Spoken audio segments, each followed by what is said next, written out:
What an incredibly, incredibly powerful movie. We have here our producer of the movie, Kathleen Kennedy, and Gloria Reuben.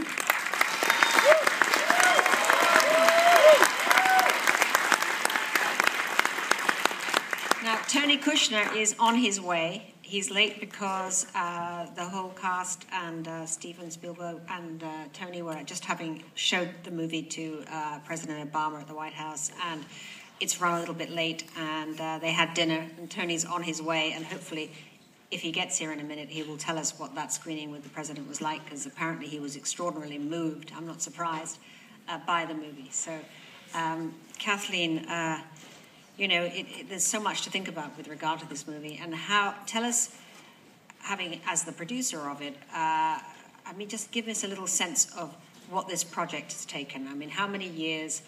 How did it come to be, and what were the steps you took to get it done? Well, is it on? Sorry. I hope everybody can hear. Yep. Thank you. Yes? Can you hear me? You can hear, good, no. Can you hear me? Hello? That we can hear you. So, it has taken a long time. This all began when Steven was producing the Millennium Celebration in Washington, D.C. And Doris Kearns Goodwin was working on the Millennium Celebration and met Steven for the first time. And Steven very innocently said, "What are you working on next?" And she said, "I think I'm going to do a book on Lincoln." And he said, "I would love to make a movie about Lincoln." So the journey we embarked on almost 13 years ago was a discussion with Doris where we brought in a couple of different screenwriters. We tried to find an access point for what story we wanted to tell. And it was incredibly daunting. I mean, Doris hadn't written her book yet, and as everyone knows, there are endless books written on Lincoln. And so conversations ensued, and finally, while we were making the movie Munich, we fell into discussion with Tony Kushner. And Tony expressed interest in maybe trying to write a script. And the first script he wrote was 500 pages long. And Steven was, he was daunted, to say the least, because he didn't quite know what to do with Tony's tomb. So he began, again, a further discussion about how do we choose what part of Lincoln's life are we going to make a movie out of. And there was this small sliver of an idea that had to do with the passage of the 13th Amendment. And that's what Steven began to focus on. So about 6 years ago is when we finally said, this is the movie we want to make, and Tony began in earnest writing the screenplay, and eventually it became what you see on the screen. Wow, because, you know, it's a very unconventional approach. I mean, there's so many extraordinary high points of Lincoln's life that to actually go in for this sliver was a very sort of bold, audacious, creative approach to it. Did you have disagreements amongst yourself about that? I mean, were you always in favor of that yourself, or did you see another movie in that when you read that 500 We saw many movies inside the first screenplay that Tony had written, but there was, you know, it's always interesting when you're trying to find an entry point for a film. You're looking, obviously, for a dramatic event, something that you can dramatize within cinematic language, and I think that's what Steven recognized so clearly, was that there was a real thriller, almost, it doesn't sound like it, with the passage of the 13th Amendment. But that's what he recognized would be something he could seize upon and find the drama in. And what was the biggest challenge as a producer of the movie? I would say the casting. There's over 148 speaking parts in the movie, so it took us well over a year to cast everybody in the film. Well, let's just talk to one of the very good pieces of casting sitting there. Gloria, of course, you're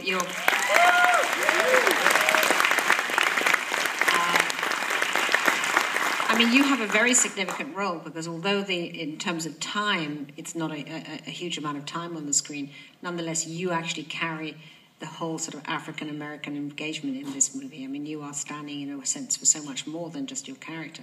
So how did that feel for you as a... Well, it's on now. Hello. Well, Elizabeth Keckley was a part of the White House, the Lincoln White House, from the beginning. She had, at that time, moved to Washington, D.C. about 4 months prior to the first inauguration and had met Mary Todd Lincoln. Elizabeth Keckley opened up her business here after having bought her own freedom, her and her son's own freedom in St. Louis. And so she was a part of the family. Having been a freed woman and a successful businesswoman, and also Mary Todd Lincoln's confidant and best friend and personal modiste, there was something extraordinarily powerful, I felt, emotionally powerful, to have Elizabeth Keckley be woven into the story in such a subtle way, but a poignant way, her story with the president, her sharing with the president in the portico, her personal belief about where she stands as a woman in the country and as a kind of a sign, or not a sign, but kind of an example of so many others who had given the greatest gift of her son fighting for the Union. So I love the kind of specificity of that, the beautiful simplicity of that. It's all of these countless stories woven into this one woman's story, briefly, and somewhat silently, and yet did you have to really importantly. When you were preparing for the part, you must have as well as sort of explored the character of Mary, because that she's very your much. prime relationship.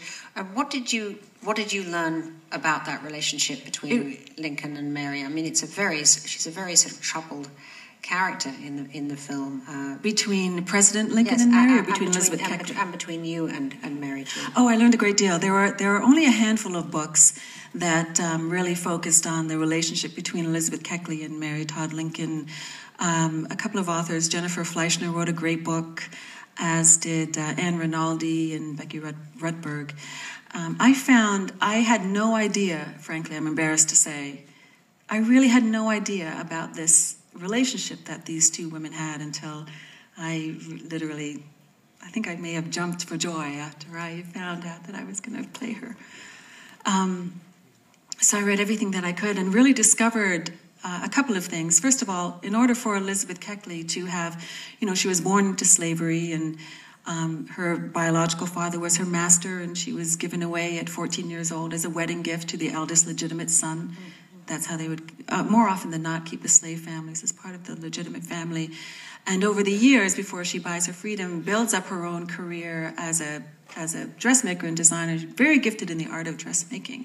So in order for her to have, walked those two worlds, but predominantly creating a long list of high society and political wives, as a client list, she had to, as equal to her building up the gift of dressmaking, she had to really kind of build up her gift of being an emotional, like the equanimous one. Do you know what I mean? She had a lot of experience with dealing with demanding, potentially emotionally volatile and highly intelligent Caucasian women. That's the only way that she'd be able to succeed.